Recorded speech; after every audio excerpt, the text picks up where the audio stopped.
What's going on, everybody, and welcome back to another episode of JaAR. JaAR, for those of you that may be new, stands for Joe and Amy Review, and this is our weekly show where we review the Magic stories. And this week we are here with the continuation of our review of the Kamigawa Neon Dynasty main stories with Episode 2, Lies, Promises, and Neon Flames by Akemi Dawn Bowman. My quick review at the top of this one is, I liked this one. I liked it, I think, much better than last week's.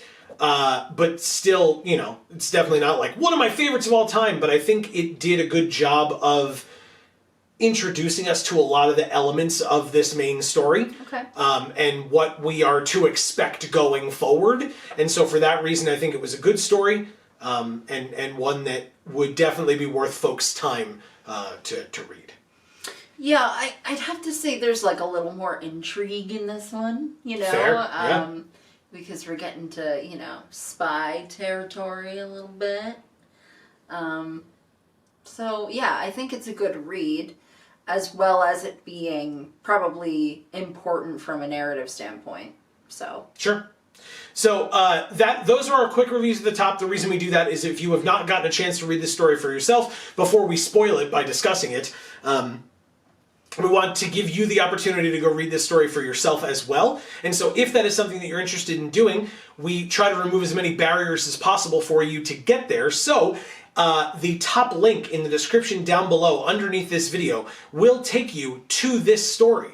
And so if you click that link, you will be taken to that, and you can read that whole story for yourself. And then, of course, we would love it if you would come back here and join in on the discussion with us. So please feel free to do that, and we hope to see you back here when you are done, if that is something that you have not done or would like to remind yourself of if you read the story previously and want a refresher.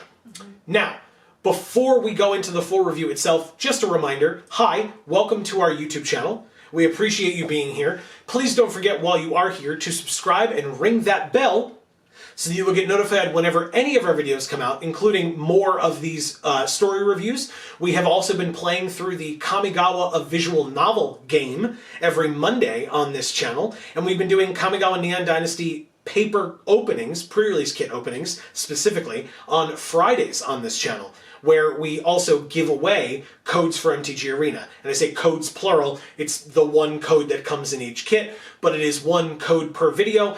And if you have that bell rung, you'll get a notification when that video comes out on Fridays, and you can hopefully be one of the first ones there to get that code if you have not gotten a chance to use a code from a pre-release pack yet for Kamigawa Neon Dynasty. So be aware of that. We also stream every Monday and Friday, 8 to 10 p.m. Eastern here on this channel. You'll get notifications whenever we go live for those if you ring that bell. And Mondays, yes, exactly. Mondays are MTG Arena, where we almost always do limited. Sometimes, very rarely, we will do things that are not limited, but almost always it will be whatever the most recent limited format is. And so you can come hang out with us there. We always have great discussions and folks in there. Most of the time the discussions have nothing to do with Magic the Gathering, so don't worry about that at all. I'm in the chat. But, you know, whatever. It's a ton of fun, and we have a really great community of folks who join us over there, and we would love for you to be one of those people. Yeah. And we love talking to you about literally anything, so yeah. Don't be afraid to bring something up that's not about the game that's currently being played. Yeah, in fact, I would be surprised if people did. No, I'm just kidding. That's fine. Also, on Fridays, we stream whatever game we happen to be playing through at the time, to then have the VODs go over on Video Games for All. But this week, this Friday, if you tune in, we are continuing our playthrough of X-Men Legends 2 for the PlayStation 2. So definitely stay tuned for that. That's been a blast. Let us know what you think of the game, who your favorite X-Men are, who your favorite Marvel characters are, whatever the case may be. That's a lot of times what the discussion is over there, but again, kind of the same thing. If you want to talk about something completely extraneous to that, you're more than welcome to do so. We would love to have you regardless. As I mentioned, Video Games for All, we also have Gluten Free for All, our other two channels on this Geek for All family of channels. Links down in the description box below. Definitely go check those out. And again, sub and ring the bells over there as well. Thank you, Amy. So that should be the last of that. Thank you for also liking and sharing. Immensely helpful for any video that you're on of ours. We really, really appreciate it. That's a lot more for us, just to help us grow our community and our outreach and etc. The bells and the subscriptions are helpful to you as well as to us. But the likes and the shares are really just, if you appreciate what we're doing, that is a great way to support us, and we really appreciate it. So, enough waffling on, Joe. On to the full review itself. I appreciated that, especially with a lot of the concerns that we had with last week's story, with episode 1, if you will, that it starts off with a good timeline. And it mentions that timeline later on as well, that, hey, it's been 10 years. Right. It like punches you in the face with that information. And I appreciate that because, again, as we discussed, and I'll only mention it briefly, not to complain about it, but just to remind you, we had the Kaito origin stories in December that were about occurrences that occurred later than what happened in episode 1, which came out in like mid to late January. So it was very weirdly out of order. And so the fact that episode 2 comes in and firmly cements you, it's like, this is where we are, now you know, right. Deal with it. And that's immensely helpful. Right. And to me, it also indicates, especially with how the rest of the story went, that this is supposed to be our pseudo-present time. Right. With all the events that are going on Kamigawa here. So I appreciate that a lot. Speaking of things to relate to last week, there was also, and you mentioned this as well, but I had written this down previously previously too. There was more Ghibli-esque food references with the ramen being made. Right? It talked about the noodles and what he was putting on top of the noodles, and it was very descriptive, and it just sounded delicious. And I was like, there's another week. And I thought to myself, and I wrote it down, I'm curious if this will be all of them. If all of them will have at least one element of like descriptive food, so that it's, all akin to how Studio Ghibli just, no matter what the story is about or the movie is about. So that's what you were saying was akin to Studio Ghibli. Yes. Because I would argue that's just a general anime thing. Oh, okay, interesting. I just know that Ghibli is like very famous for their foods like looking spectacular, where people just want to like reach into the screen and just pull out that food and eat it themselves. But yeah, I think that's a typical anime thing. Fair enough. Yeah. Okay. But I found it interesting that like I guess I kind of thought in my mind like, of course, and like an anime sort of themed kind of story here. Yeah. A spirit can be eating and enjoying it and so animated while it's doing it. Oh yeah. Whereas other planes where magic exists. Yeah. Where Magic the Gathering exists, not magic as a concept. Spirits don't do that. Yeah. Right. They're see-through entities that, sometimes fly, sometimes don't. And if they don't, it makes Amy upset.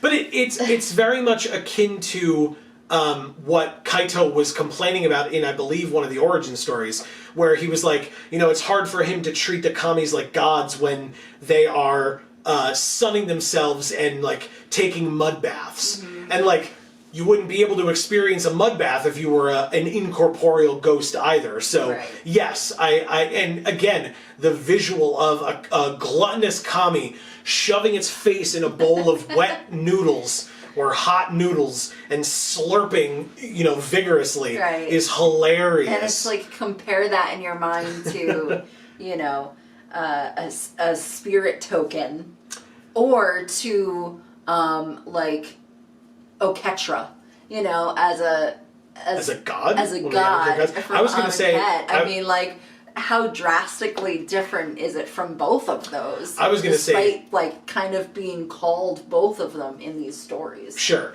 I was going to say the Obsidian Ghost Council would help you out as well. Okay. The ghostly leaders of the Orzhov. Yeah, and they're all like stoic.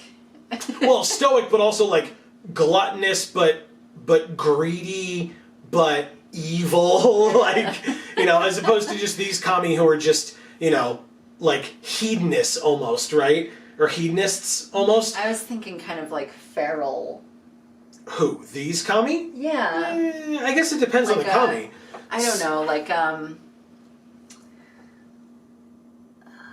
don't know, like just pure emotion, kind of. Again, it seems like it depends on the kami, because I think some are more sophisticated. Like, the ones that were attacking Tawashi's expansion were not doing so simply because, like, you came near us, so now we're attacking you. They were doing it because it was like, okay, you've expanded enough, and now there's diplomacy, and, like, the whole concept of what Aiko does in having diplomacy with the kami, like, then they're not, those particular kami aren't necessarily feral, but there are definitely others who are like, well, I'm here, time to be on vacation and do whatever the hell I want, you know, take my pants off and just lay out in the sun, you know.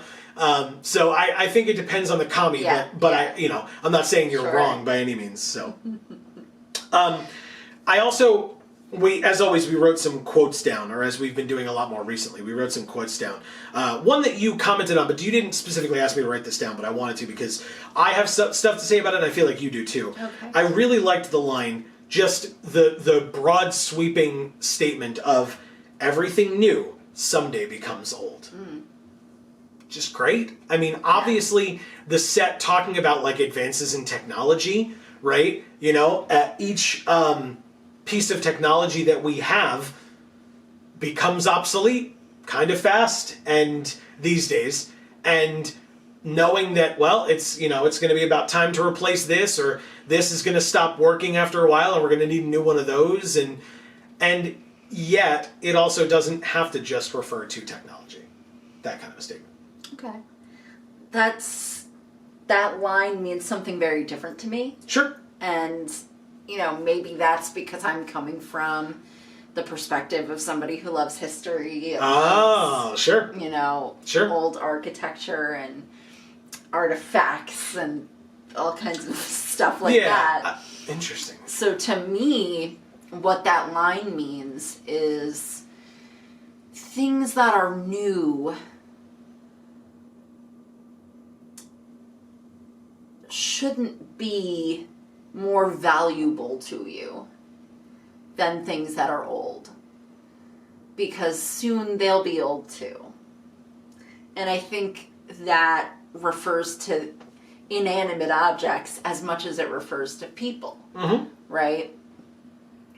Have respect for things that are new, no more than you would have respect for things that are old or traditional. Sure. You know, and don't treat young people as though they're more important than old people who, you know, have the wisdom of life to all those experiences, etc., that they've gone through. It's interesting because I looked at it more, obviously, like I said, from the technological side, but also just the human condition, right? Just the concept of there being like a honeymoon period in a relationship where everything is sunshine and rainbows, and then you kind of get to a certain point and you're like, oh, you know, like certain people, right? This is not a universal truth for every relationship, but that they can do absolutely no wrong, and then like a little bit later you're like, oh wow, what that one thing that they do that I found really cute is actually super annoying. You know, like whatever the case may be, but that new thing becomes old, and as long as you can kind of adapt to it changing in that way in your life, then you can still continue to interact or utilize that thing or whatever the case may be. So that's those are like two of the ways that I looked at it, but I like your analysis of it in terms of history as well, which definitely would not have been a thing that I would have thought of, because that's Amy's territory. So thank you. Yeah. Well, you know, something else that I always say is everything has a lifespan, right? So that kind of fits into both of our arguments a little bit in some kind of way. You know, it's like a Venn diagram, you know? And it's the centerpiece. Because it's saying, you know, everything has a lifespan, meaning everything does become obsolete ultimately. Right. Right? But also what that means is that the journey of the life of something is as meaningful as whatever the item is. Okay. Right? So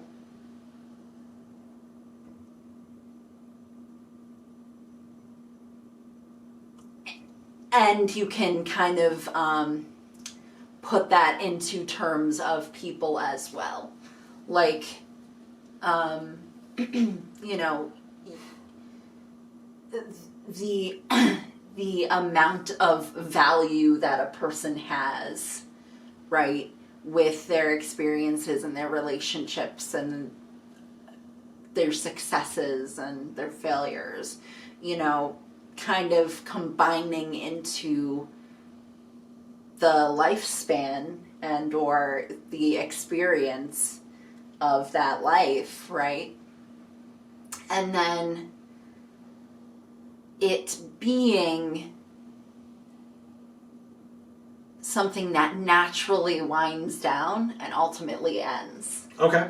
You know, as opposed to death being like this, you know, dark cloud that hovers over that you're constantly trying to run from. You know, it's sort of this concept of being able to accept that, like, ultimately that is the fate of everyone and everything. And so it's not really about that. It's about everything that happens before. Okay. Right? So. Okay. I mean, interesting. Pseudo along those lines, but also not in any way along those lines. The next thing that we had written down, another quote, was discussing Kaito.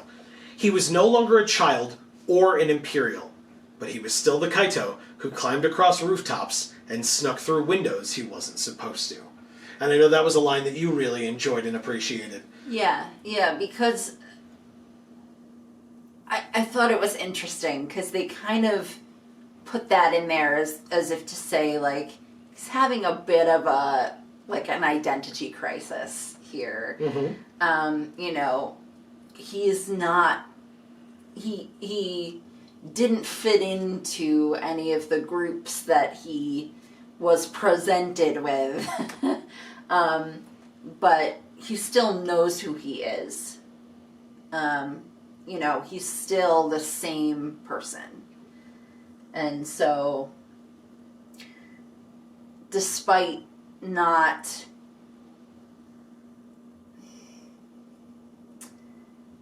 putting himself inside a specific box the way seemingly everybody else has, you know, he's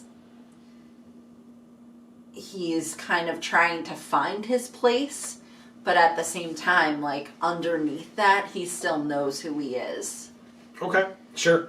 Right, where he might feel like he should have moved on from that, maybe, from that aspect of his childhood, but also is like, but I'm not. I'm still doing these things because they're still what I have to do. They're still, like, helpful to me in my goals and what I'm trying to or needing to accomplish. And so, while you would think that you would grow up and kind of grow out of those things, you don't, and that's okay because he knows that he's getting it done. So, I was a little surprised. We got to a point where they discussed Rizona, they being I think it was Aiko and Kaito together at this point, and they were discussing Rizona.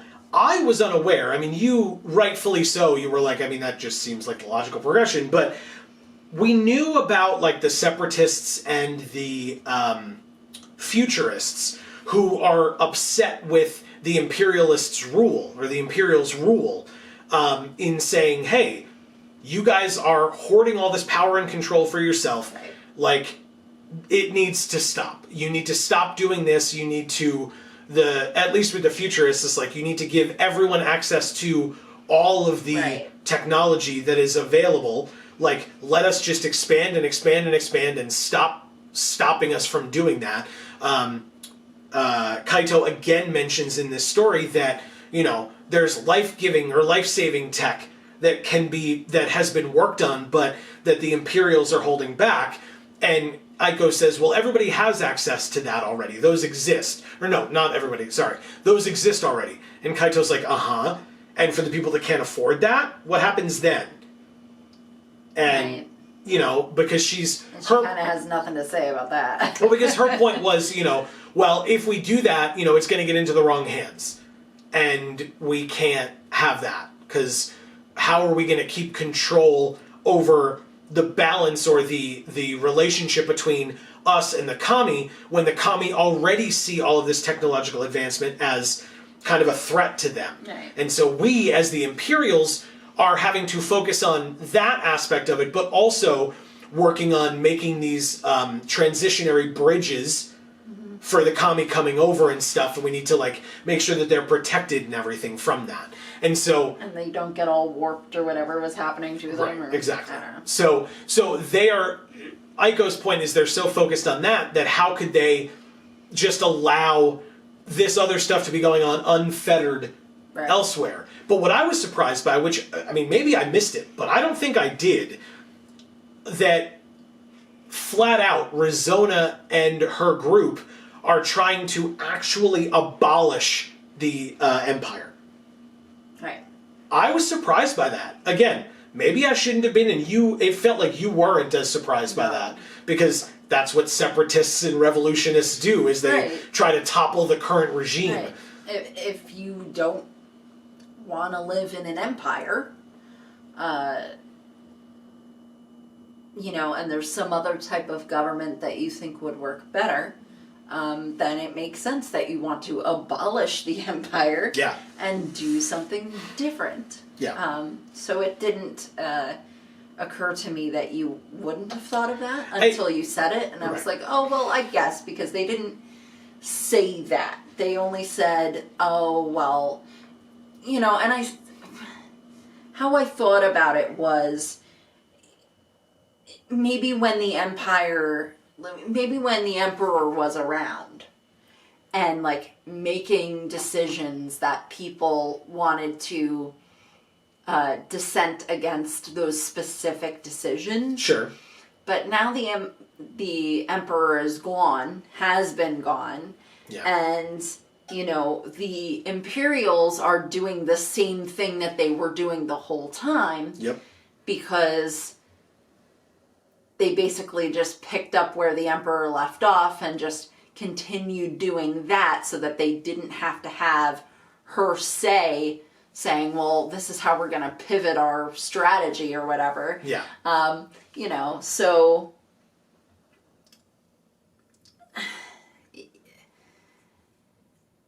if there are people who don't want an empire at all, or there are people who, I guess these stories kind of led us to believe that it was just these dissenting groups have specific issues with specific decisions that are being made. Right.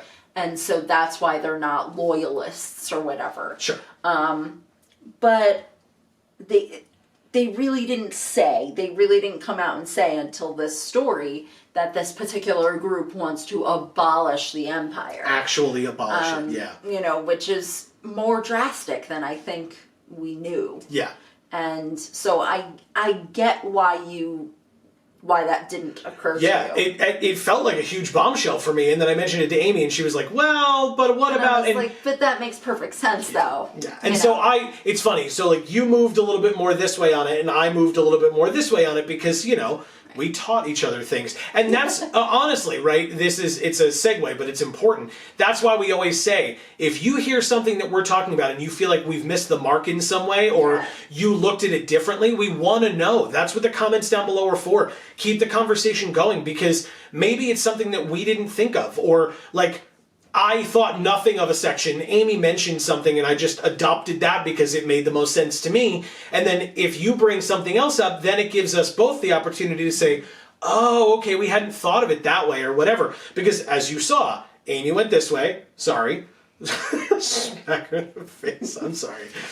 Yeah, exactly. Amy came this way on it, and I came this way on it. And so we're not exactly the same in the middle right now, but we moved closer to one another in terms of how we understood that particular situation, which, again, I appreciate it. I thought it was good. I'm still often really surprised at how differently you think of most of these subjects that we talk about. You know, I'll say something and you'll be like, oh, okay, well, I was thinking this. And I'm like, oh, okay. Like, not only was that something I never thought of, but that was something that my mind would never have been able to go to without someone else saying it, you know? Look, I am here to let people know that it's okay to be weird. Like, it's okay to be weird, it's okay to be different. So you may have that logical mind that makes sense and blah, blah, blah, and then I'm all the way out there in left field. But no, I understand. I think I'm probably usually the one out in left field. I think it depends. I think we trade off rather often. Okay. But no, I of course understand what you mean, and thank you. There are definitely times where I'll say something, and you know, even in a group, not in a JaAR setting specifically, but I'll say something in a group of people, and just you get that look from everybody around you, and you're like, oh, is that not a universal truth? Like, that's not an understood thing? All right, I'll be over here. Sorry. You know?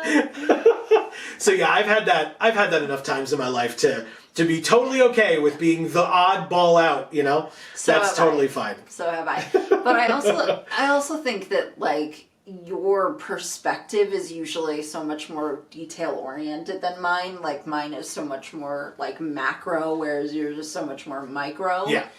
That, yeah, like the things that you come up with are not things that my mind would conceive of. Fair enough. It just doesn't think that way. And that's, again, another reason why there's two of us. Yeah. Because, you know, there are certain things, like, kind of broadly that we're just like, oh yeah, well, that just makes moral sense. Right? Because we like each other a little bit. And so, you know, for those aspects, we don't differ. Because we know each other and we like those aspects of one another, and we've had those discussions and kind of grown together as well. And you know, and then there are other things where, like you said, if it's more minute or more macro, then we kind of get to talk to one another and teach one another about those things. So I really appreciate that. And hey, or we can make like more well-rounded, well-informed decisions because we have like such drastically different perspectives on it, and then, like you said, we can come closer together. Yeah.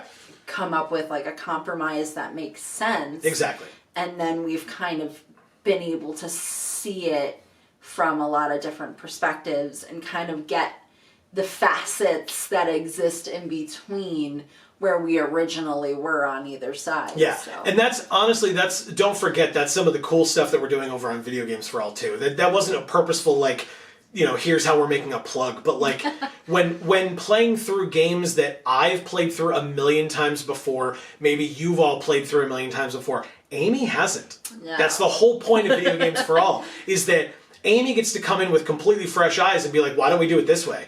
And I'll go, why would you do it that way? And she's like, because I want to. Like, it just seems like it makes sense to me. Right. And so we do it, and it's like, you know, whether it works or whether it doesn't, it still gets to be a fresh perspective on it that even people in the comment sections have been like, this is amazing. This is fantastic. Specifically, I'll reference something over on Video Games for All right now is Final Fantasy VII that we're going through, that we did with our friend Dave. So again, a third perspective even that we brought in on it.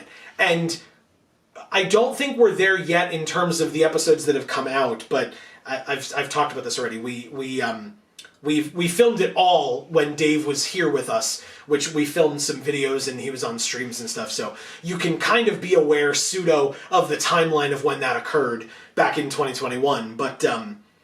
But we filmed all of that, and now we're releasing it week by week, and so that doesn't stop. Mind you, that aspect of like Dave having one thought, me having another thought, and Amy having an entirely different third thought, and Dave and I being just blown away as people who had actually played the game before, and Amy having never seen the game prior to us starting playing it. and where we end up because of it is such a wild ride. It truly, if you have not watched that yet, not even because it benefits us, but to benefit yourself, if that's something that you're interested in, definitely go check that out.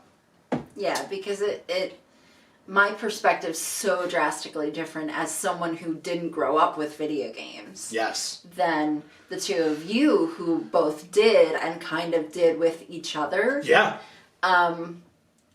You know, the two of you often had a very, very similar perspective. Yep. And sometimes you didn't. So sometimes you had three very separate perspectives happening at once. You know, and other times you had like, you know, the Dave and Joe front coming straight for me and I'm all the way over here somewhere in space, you know, thinking, no, this makes total sense. And they're just like, what? Yeah. And the last, no, and that's, I was going to say something, but I completely forgot. So Sorry. yes, no, it's fine. It's not your fault at all. But yeah, so that is, I encourage you to go check that game out. A lot of fun. Back to this review. Sorry that I was the one that derailed us entirely there. Super digression. A quote that I wanted to put down here, which I thought was a little odd, at least the way that the logic tracked or didn't track, I wanted to point it out. The quote is, "All Kaito knew was that the man with the metal arm was a planeswalker, which meant the Emperor could be anywhere."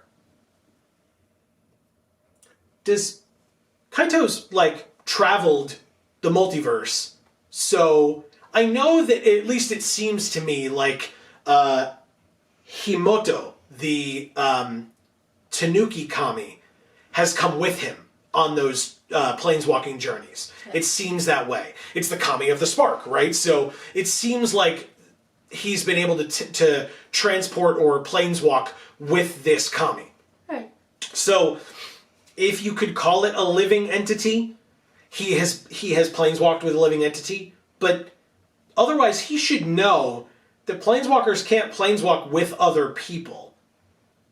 So just because he knows that Tezzeret is a planeswalker doesn't mean that the Emperor could be anywhere. If he's been around. It does mean that, but it means that because he's then not assuming that she is also a planeswalker. But, right. Which she would need to be, because you're saying that he can't just planeswalk with her wherever he wants. Which is what that line implies. And no, we know, at least at this point, I'm like 90% certain we know that Kaito is not aware that the Emperor / Wanderer is a planeswalker. He has no idea. And so if he has no idea, then that line doesn't make any sense to me. Oh, well, Tezzeret, we know it's Tezzeret, he said the man with the metal arm, but Tezzeret's a planeswalker, so she could be anywhere. No, that's not what that means. Like, anywhere on Kamigawa? Sure, I suppose, because he could, I don't know, planeswalk away from her, and then planeswalk to a different location and somehow she's there? No, that doesn't make sense either. I think what we've also kind of found with these stories, not these stories specifically, but stories, magic stories, is that because planeswalking is kind of a hush-hush topic,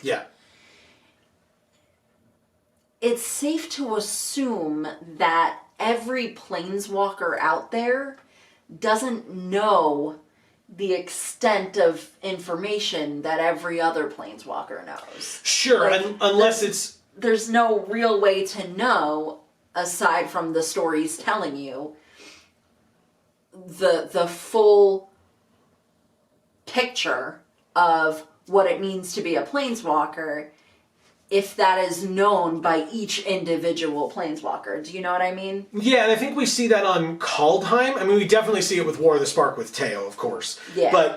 But we see that with Kaldheim, I think it was, with Tyvar. Yeah. And with Nico, where, like, they meet Kaya, and they're like, ooh, tell us, you know, what about this aspect of planeswalking, and what about this? Because, like you said, they've never really met another planeswalker before. So I guess I get that. like, it just seems so odd to me. You know, maybe that's what they're going for there, is that, like, Kaito doesn't understand how planeswalking works. So to him, if Tezzeret's a planeswalker, he could have taken the Emperor wherever he wants. Even though all of us are like, that's not how it works. You can't just take a living being with you. But also... Or maybe they're trying to say, you know, maybe they're trying to retcon that and say that you can do that now.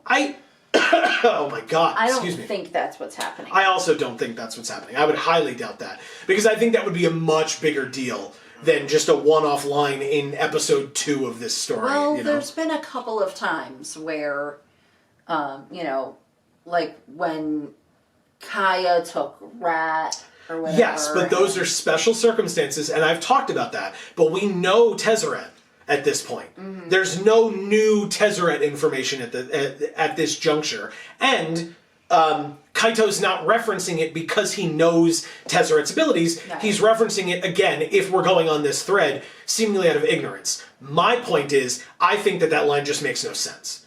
Like, if we're trying to say what it means... assuming that everything makes perfect sense and it was purposeful for it to be there, then yes, I believe you and agree with you that it's probably just he has no idea what the hell planeswalking is as like a macro thing. And right. So he's just like, oh yeah, well she could be anywhere now because he was last seen with her and he planeswalks. Yeah, but like otherwise it makes no sense. He might have just been aware of, well, I've bonded with this kami and now I can do this thing. Mm-hmm. It's because of my kami. You know, as opposed to, well, there are an infinite number of planes that I can travel to, and each one of those planes has their own planeswalkers that can travel to any other planes. But like, he might just be like, okay, well, I have this kami that I've bonded with, and, you know, these are the things that I can do. He might, you know, he probably has never tried taking somebody with him on a planeswalk, you know, and he might not figure that there's that many other planeswalkers out there. He might think that, like, Tezzeret has messed with his tech or tried to bond with a kami or something like that, which is what allows him to be a planeswalker. Maybe. I don't buy it. I personally don't. I mean, like, it, you know, there's not, I don't have much to try to convince anyone otherwise. I just don't buy that. Okay. I just don't think it's very strong, personally. But I don't think it's very strong either, especially since they're not really saying any of that. I just think that, you know, I try to apply a little bit less of the amount of information that we as the audience know about planeswalking to, I try not to extend that expectation upon the planeswalkers and other characters in the stories all the time, because I tend to feel like there's a possibility that those characters might not be as well informed on planeswalking as we, the audience, are. Yeah, I just know that Kaito was talking about planeswalking as if he understood it a lot more than I think at least at the beginning of your discussion that you were giving him credit for. But again, I have no idea. So that's fine. If people have opinions on it, I want to know. I don't, as of this point, I know no more than that. That line just didn't make sense to me, so I wanted to call it out and talk about it. Okay. Interesting reactions from Kaito here when he hears about Tameshi from Aiko. Aiko kind of flat out is like, hey, your friend is betraying you. And I don't even want to be telling you this. I shouldn't be telling you this, and I don't want to be telling you this, but your friend is betraying you. He's talking to the man with the metal arm, who you've been searching for this whole time because he's the last one that you know of who was anywhere near the Emperor on this plane. And Kyodai's messed up now, and etc. So, but he's been talking to him, and I wouldn't come to you unless I was certain, I'm certain this is going on and it's a problem. I don't think she was saying that at all. I think she was saying, I have this intel that people see that Tameshi is interacting with the man with the metal arm. Yeah. I almost said yellow arm. Metal arm. Man with the yellow hat, because that's over on the Kamigawa visual novel on Monday. Yeah, check that video out. But I think what she was saying was, look, this is the information. You come up with your own conclusions, or more preferably, go find out the real answer, right? But here's the information I have to give. I don't think she was concluding anything from that. I don't think she was saying Tameshi has betrayed you. I think she was saying, because she specifically said, don't you want to find out why? Don't you want to know what's going on? Because she wasn't saying, look, you know, he's a bad influence. You shouldn't have been hanging out with him. He is dirty. He was hanging out with these other people who definitely are bad guys. Like, she wasn't saying any of that. She wasn't being judgmental about it at all or coming to any conclusions. I think she was just providing him with the information she had and said, look, I've looked into this. I know it's true. Here's the information I have. Go find out the rest of the story. Okay. Yeah, I think I was a little upset because his reaction, his like first reaction, and then he just kept going on with it, was to assume it was a betrayal, as opposed to try to think in his head of all the different reasons behind why this could be what is happening. You know what I mean? Sure. All right, fair enough. I wanted to point out, I liked, you kind of talked about it earlier with the spy aspect of things, but I thought it was really cool how this story depicted a lot of the ninja aspects, a lot more than any of the other stories have so far. A lot of the traversing that he was doing and how he was being silent and stealthy and etc. A lot of the infiltrating into particular areas, the investigating that he was doing when he got to places and looking at the like eye in the sky from the drone and etc. That was very ninjutsu, which I really liked. I thought that was cool. And a lot of the discussion of the Tanuki Kami in terms of like, it's a mask, now it's a drone, now it's doing this, now it's doing that. I liked that, and then that was another thing that they were able to kind of work into the story. I liked the one scene that was like very cartoony, where it said that he had to like grab the drone and like bring it over Snatch behind it away. the thing. Sure. So that like nobody saw the drone. Yeah. It just reminded me of a cartoon so much. Where like they pull something out of their back pocket, which like, can be anything at all.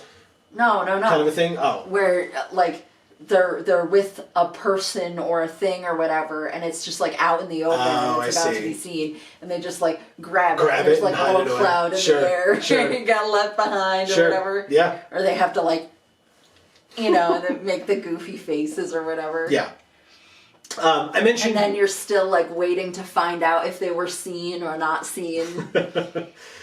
I mentioned earlier that this story seemingly helped set up like where the rest of these other three stories are going, because we get, without calling it that, we get the first official mention or reference to the reality chip, which we know is coming. We get to see Jin Gataxius. We don't know his name yet, and we get to hear from Jin Gataxius and some quotes from him. Chin Gataxius, excuse me, definitely. I also thought, again, and I guess it depends on your perspective based on what Amy was talking about before, but I thought that it was kind of interesting that even as someone who Kaito saw as a betrayer in Tameshi, they made his death, like, very emotional. Yeah. In general, and obviously for Kaito, where Kaito is like, no, I'm not going to lose another friend. And, you know, it's funny. Last week I mentioned how cheesy and cliche it was for him to say, I lost a friend, I will not lose another. And it was like, ugh, gross, dude. And yet in this one where he's like, no, not another friend, I'm not going to do it, don't make me lose another friend.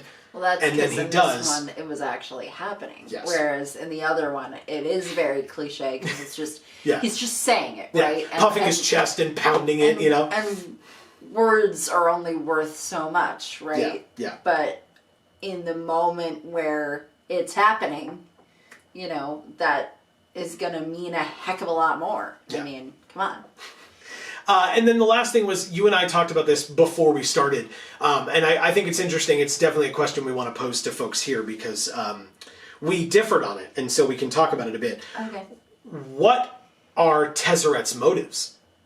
We don't really know. I mean, obviously Jin-Gitaxias is here, and Tezzeret seems to be working with Jin-Gitaxias, and now that Tameshi's dead, those are the only two entities that we know of that are working together in or for whatever ends that they're seeking. So is Tezzeret just vying for power in a different way than he was when he was working with Nicol Bolas?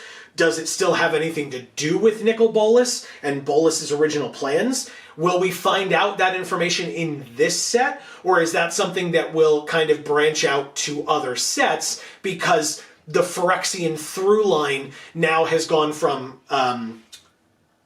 Kaldheim to here and etc. because we know that the Praetors are out and about doing their thing. Right. So, yeah, my gut told me that it made perfect sense that he was doing this other tech stuff in the same respect that he was before. And which this story then made me kind of decide, okay, Nicol Bolas's aims have something to do with the Phyrexians now. And then you were like, I think it's the complete opposite. Yeah, because I was saying, I think from War of the Spark, as much as I remember from those books that we read, whether it be original War of the Spark, Ravnica, or War of the Spark Forsaken, the novels, as far as I know, Ugin and one other person, is it Jace? Is it Liliana? It's one of those two. They're the only people that know that Bolas is still technically alive. Everyone else, as far as they know, everyone else thinks that Bolas is dead. So, and I think Tezzeret numbers among them. So I can't personally see how Tezzeret would still be doing anything with regard to Nicol Bolas's plan. Because I also feel like I remember Tezzeret flat out saying, like, I'm not doing anything for Bolas anymore. I'm on my own now, or I'm doing my own thing now. And again, I could absolutely be wrong. I could absolutely be misremembering. So if you remember, that's why I said we want some other folks to weigh in. What do you think? But I was saying to Amy, if you want to put it into pop culture and you're aware of X-Men as a canon, I mean, we were talking about playing X-Men Legends 2. I find Tezzeret to be the Mr. Sinister to Nicol Bolas's Apocalypse, where Apocalypse is doing this thing and Mr. Sinister is there, or Tezzeret is there to try to say, yep, I'm going to help you, boss, no problem, we'll get there together. And then Nicol Bolas / Apocalypse starts failing, and Mr. Sinister / Tezzeret is like, oh, see you later, and kind of like goes away, and that's how I saw it. But again, that's where we differed, and so I'm curious what other people think, because I think both are valid. I just, I'm curious what other folks think as well. Yeah. So this story made me think that the Nicol Bolas, what he's trying to get Tezzeret to do thing, had a clear through line in some kind of way to the Phyrexians that we're just unaware of at this point. Okay. And then, because I feel like this stuff really isn't any different than the stuff that Tezzeret was doing before. Okay. With the planar bridge and the, like, weird weather vanes on Ravnica or whatever they were. And, to harness the electrical fields, or what was it? I don't know. I don't either. But, just all the meddling that he was doing. Yeah. And I feel like if Nicol Bolas is still alive, which we know that he is, yes, he would not sit quietly.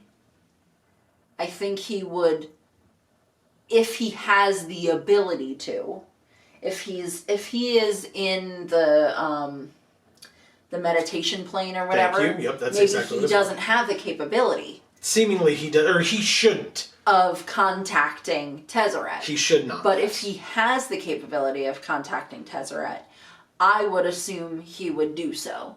Because Tezzeret was the guy who was assembling all kinds of BS on all kinds of planes in order to get Nicol Bolas where he wanted to be.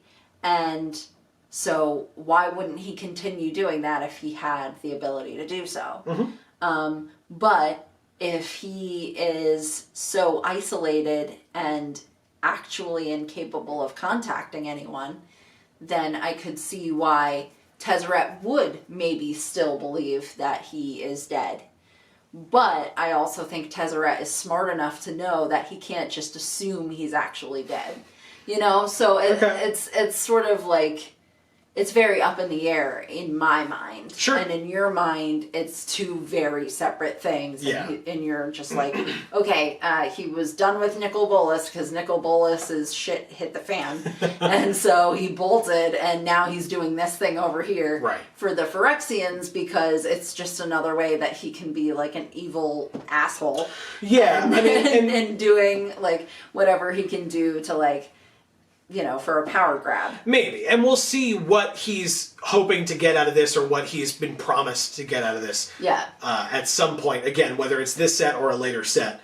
I'm sure we will find out eventually. But, hey, guess what? That's the end of this particular episode of JaAR. Thank you so very much for watching. Yes. Of course, we really hope that you enjoyed, and more importantly, we really want to hear from you. We posed a number of different questions in this one, and some of the things that we may not have even posed as questions. If you feel differently in any capacity, we want to know and hear from you down in the comments below, because truly, joining in on that discussion with us, whether you're, this is not what we're looking for technically, but I'll say it this way, whether you're taking a side, right, you're taking Amy's side, taking my side, or taking your own side, if you feel something entirely differently, because again, this was not an argument, it was just like I feel one way, you feel another, and it could be neither. It could be far away from both of them. There are shades of gray. Not everything's black and white. Exactly. No, everything's black and white. We're fighting now. No, we're definitely not. No, I'm going to bed. Yeah, that's a great idea. I agree. See, back together again. Anyway, but we would love to hear from you and joining in on that discussion with us, whether you agree, disagree, or are somewhere in between, is a great way for all of you to join us as we show off our... #Vorthos Bride. That's right. Don't forget, we will obviously be back next Thursday with more JaAR, with more discussions on the main story, episode 3 of 5. So by the time we're done next week, we will be halfway through the main stories. And then we will have the side stories as well, which we did not forget about. There are 3 of those. So stay tuned for all of that. And we really appreciate you being here. Don't forget, Kamigawa, a visual novel, every Monday to continue if you want more Kamigawa stories. And if you like Magic the Gathering, streams on Mondays, 8 to 10 p.m. Eastern for MTG Arena. Streams on Fridays if you like X-Men. If you understood my Sinister Apocalypse talk, I want you to come and talk to me on our streams on Fridays. Because, God, I eat that stuff up for breakfast. So definitely come join us. We would really appreciate it. Check out our other channels, as we mentioned, down in the description box below. Video Games for All, Gluten Free for All. Definitely stay tuned to those. And so, for now, from us here at the Geek for All family of channels, I have been Joe. And I'm Amy. And as we always say, in whichever video of ours you watch next, we will see you all next time. Thanks, everybody.